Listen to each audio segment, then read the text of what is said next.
how do you see a Trump terms reaction to the change in the Iranian government, especially as some people were saying that he only persuaded Netanyahu into the Gaza deal over his not only tacit support for operations in the West Bank, but all-out war, maybe with U.S. military involvement, let alone cooperation, in a war against Iran, despite his speech about wanting a peaceful world?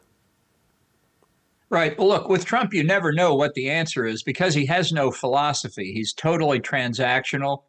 Sometimes he makes one decision in the morning and a contradictory decision in the afternoon.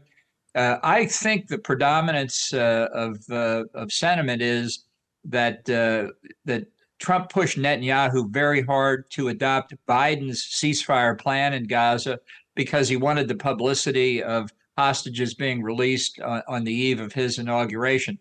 Much like in 1981 when Reagan was inaugurated and the Iranians released the embassy hostages just after the end of the Clinton administration.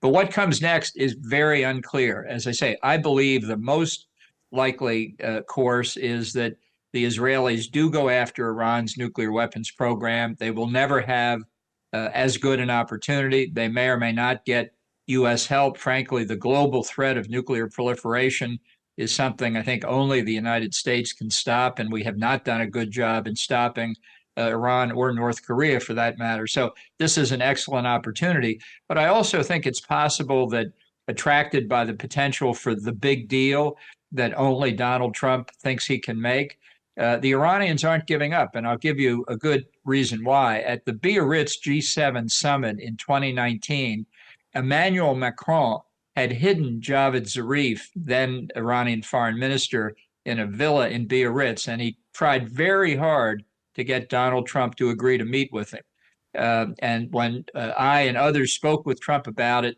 I urged him not to meet, but when I left his room, I wasn't sure what he was going to do later that day. I thought then I'm going to need to resign if he meets with Zarif. Now, ultimately, he didn't do it, but it was a very close call, I think. So what will Trump do? All I can really say with assurance is stay tuned.